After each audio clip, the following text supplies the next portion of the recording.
Hey guys, welcome to today's video, and today I wanted to showcase the build that I cooked up, my GALE Hero Blade Diluvian Shredder.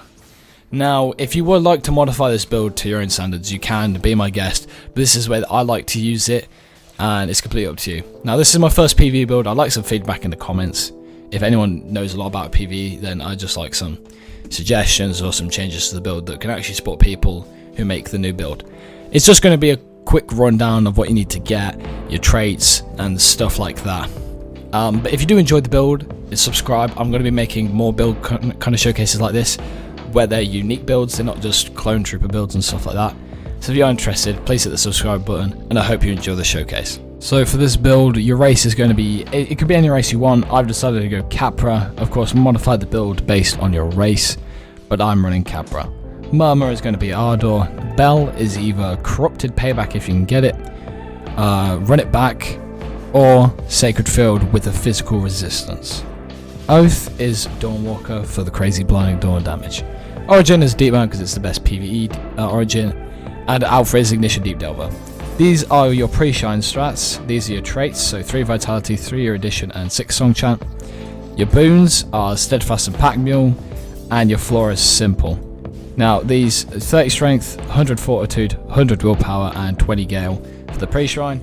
I would probably say get 20 Gale first, just because you can get all the Gale mantras because they're mainly 1-stars. And these are all, you're going to get Brick Wall and stuff like that. Here are all of your pre-shrine talents. Keep in mind that Not a Scratch is not on here, but these are all the necessary ones. So if there's any on this list down here that you do want to take, that you think you could benefit from, take it. These are the predominant ones that you do need on this list on the side down here. Pause if you need to have a closer look. And in terms of mantras, I haven't done this yet, but in pre-shrine you want Gale Lunge, Tornado, Gale Trap, and Gale Punch because they're all really good for PvE. Now, of course, your Shrine of Order, your stats are going to look a bit like this. You want to make sure that they're all at 25. If they're not at 25, you can make the build still, but these are the best way you want your stats to look like. Also keep in mind this 2 intelligence before is from my race, not because I put it there. And then you've got 75 points left, you just put that straight into Gale. So you end up with 100 Gale. And these are your necessary talents at post-shrine. Now keep in mind some of these talents, of course, you do get pre-shrine. I've also gone over the talent cap, so there may be some things that you might want to drop. For example, if you don't want Knight's Rally or Fast Blade, you could probably get rid of both of those. It is completely up to you on what you want to keep and what you want to get rid of. But you are going Spectral Path, because Spectral is the better one for PvE than normal. And then for your post-shrine mantras, Astral Wind.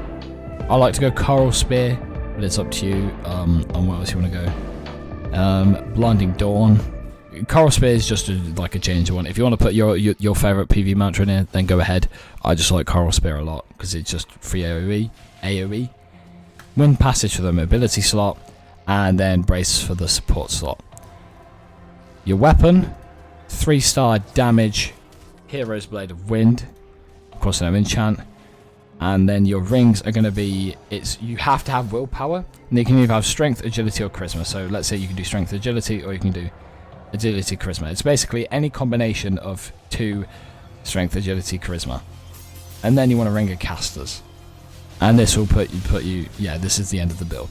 Now, a quick note is that, of course, you go up to power 16 pre-shrine, which means you're going to have a lot of spare talents that you just don't need. So post-shrine, you're going to need to reroll a lot in order to achieve this entire list of everything. But as long as you do like a lot of layer 2s to get loads of medallions, you should be fine.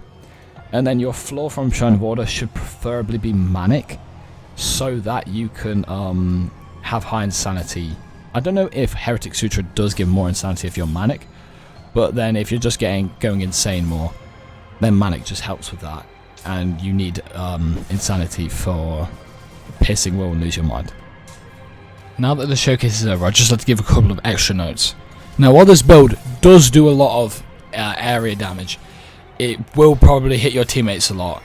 So you do need to be careful where you're using it and when you're using it, just so you don't accidentally shred a teammate to death. I have done that before, but they didn't die. They were very close. And also, this build sucks against anything that can stun lock. So, lightning mobs, jellyfish, squibbos, enforcers, anything that can cancel your moves this build is kind of shit against, because it is all about just completely forgetting what an F key is and then pressing the buttons while your mantra keys, because it's just free damage. Now, of course, in order to make more money off of the people who are watching so I can be rich, just kidding, I want to showcase some footage of the people who are watching. So showcase some of the footage of the build. So stick around and see what the build's like.